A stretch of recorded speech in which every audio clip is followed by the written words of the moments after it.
44-year-old general is tranquil, resolute, his countenance serene. He seems the very embodiment of leadership, courage, and example. The secret password he composed himself was victory or death. A few days later, the Second Battle of Trenton, Washington positioned Nelson and himself on the bridge where soldiers had to cross. British cannon shells were bursting all around. A colonial foot soldier wrote, "As I crossed the bridge crowded with fellow soldiers, I brushed up against the boot of the man in flank of the horse. Both exuded courage." This daring and aggressive attack delivered a huge setback to British confidence and had an incalculable uplifting effect on the morale of the colonists. Cornwallis himself said of a toast to Washington after Yorktown, "When the illustrious part that your Excellency has borne in this long and arduous contest becomes a matter of history, fame will gather your brightest laurels rather from the banks of the Delaware than from those of the Chesapeake." Washington learned and grew and prepared a great deal more than for war during the Revolution. War and the memory of war do many things to people. Washington internalized his learning, never really speaking of his wartime accomplishments, and certainly never boasting. Yet his actions in war greatly enabled the coming foundation of our country, and his conduct validated the principles of the Revolution. Well, the most fundamental objective was to increase unity, not foster division. He was less afraid of military defeat than doubt and disunity in the course of war. Washington did not condone and severely punish soldiers who abused civilians or their property. He learned the great importance of civilian patrol and deference to elected civilians. He had served in the Virginia House of Burgesses as a younger man and knew well the processes of legislative body. He never really grew as a tactician. He made many missteps during the war, including the fixation, almost assuredly unrealistic, he had of attacking and retaking New York well into 1781. And he arguably was a much better politician than a gentleman. Yet he understood well the value of sea power, allies, and a larger Fabian strategy. He realized the army embodied the revolution, and he came to embody the army. He learned not to risk his army in a large general engagement with the more powerful British. He never appealed to glorify carnage or bloody exultation. He realized the support of the people for a popular government of union was the ultimate goal. Although he himself called it little short of a standing miracle, in the end, with the great aid of the French, he ultimately sent packing back home to England in some disgrace over half a dozen of the best senior generals in the most powerful army in the world. Nothing whatsoever about the outcome of the Revolutionary War was inevitable.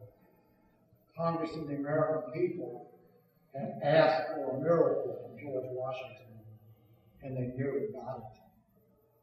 Washington's change and growth in the war also prepared him for political leadership on a far greater scale.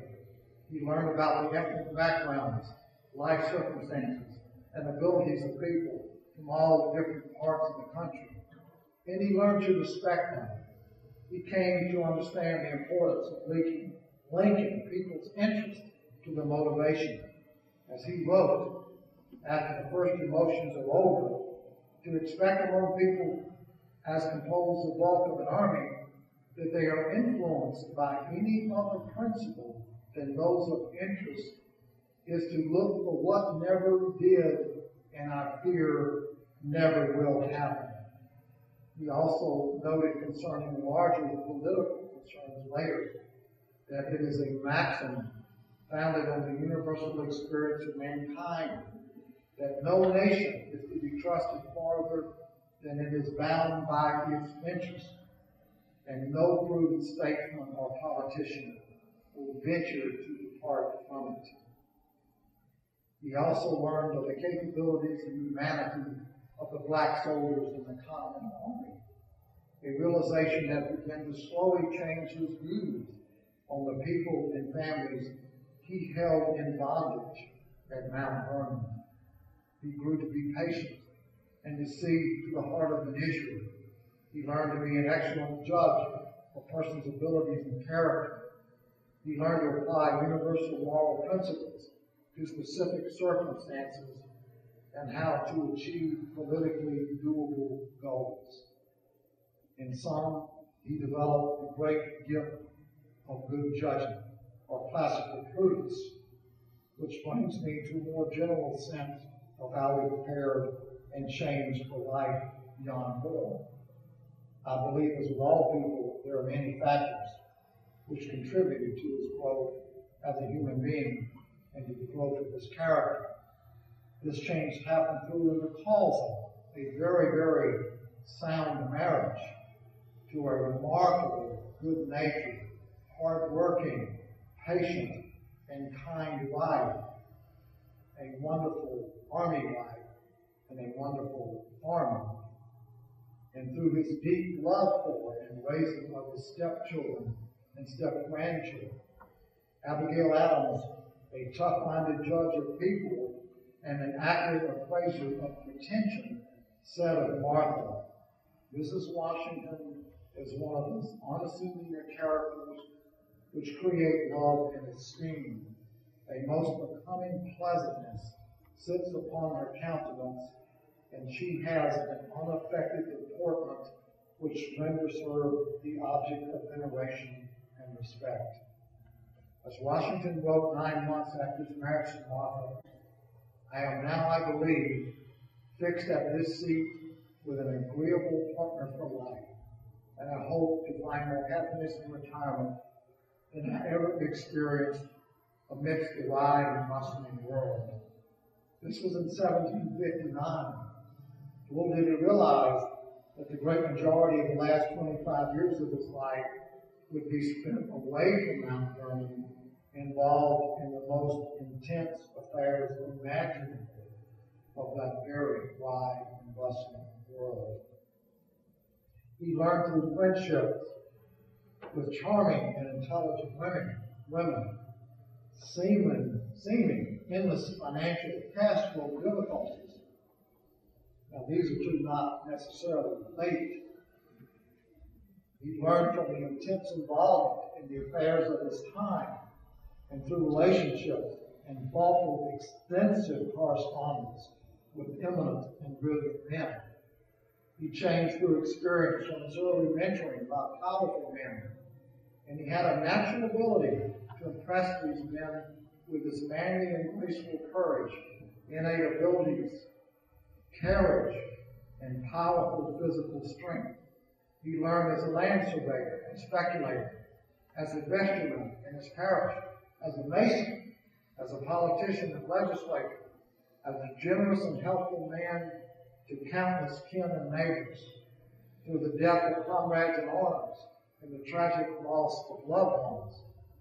He also learned through his application of energy as an industrious scientific farmer, and he grew through being a slave owner. There can be no mistake. Mount Vernon was built by slave labor, and Washington bought slaves, sold slaves, pursued slaves, and punished slaves. He did change labor and would not break up slave families and quit buying slaves. And as most people know, he was the only founding father to free his slaves in his will upon Martha's death. Listen to the language in his will. After stating, in the name of God, amen, I, George Washington of Mount Vernon, a citizen of the United States, and lately President of the same.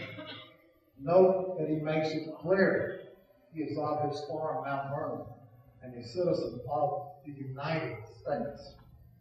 After discharging his debts and providing for his dearly beloved wife, Martha Washington, he continues concerning his slaves. I do hereby expressly forbid the sale or transportation out of the said Commonwealth of Virginia any slave I may die possessed of under any pretense whatsoever.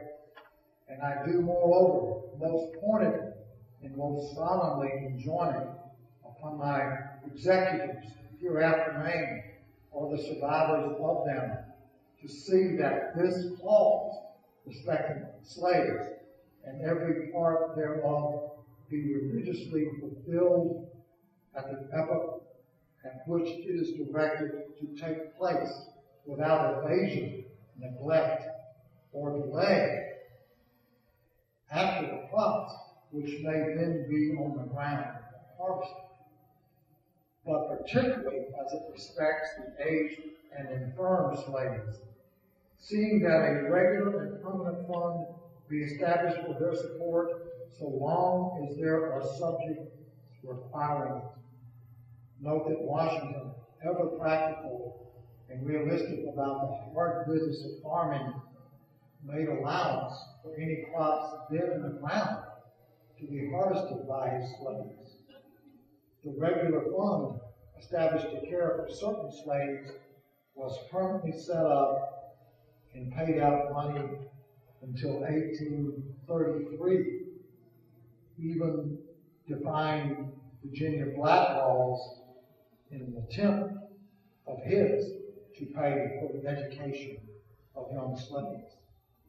However, not many years before he wrote this will, as president, he went through a rather extensive subterfuge to keep possession of the slaves while in Philadelphia, which by then has statutes providing for the freedom of any slave that had lived in Pennsylvania for over 6 months. Observing how Mount Vernon itself changed through the years of Washington's ownership is another measure of a man, what he loved, and how he learned and progressed.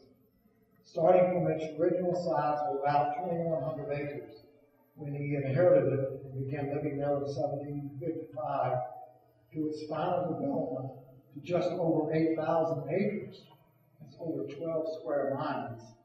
At the time of his death in 1799, Washington likely loved no one thing more or worked harder on any private undertaking than Mount Vernon.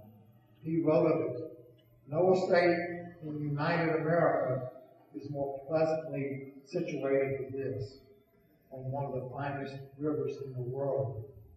His intense affection for and attention to Mount Vernon can be illustrated in many ways. In 1788, he wrote that the life of a husbandman of all others is the most delectable, to see plants rise from the earth and flourish by the superior skill and bounty of the laborer fills a contemplative mind with ideas which are more easy to conceive than express. He had a genuine yearning for the scientific agriculture of the time, experimenting with various seeds, grafting, crop rotation, different fertilizers, hedgerows, plows, threshing devices, fruits, flowering plants, fences, curing houses, mills, a distillery, and animal breeding, including America's first mules. His attention to details around managing Mount Vernon, even while fighting the revolution or as president, was staggering. Writing almost uncountable letters to his managers and kin, he wrote to Lund Washington during the war, telling him to quicken the installment of the new chimney piece and to complete the end of the new kitchen and to add rusticated boards to the old kitchen. He wrote to managers while president, instructing them to leave hedges, change crops, build fences, erect outbuildings, prune plantings, try new seeds, sell off animals, and properly care for sick slaves. Washington retained an enormous amount of exacting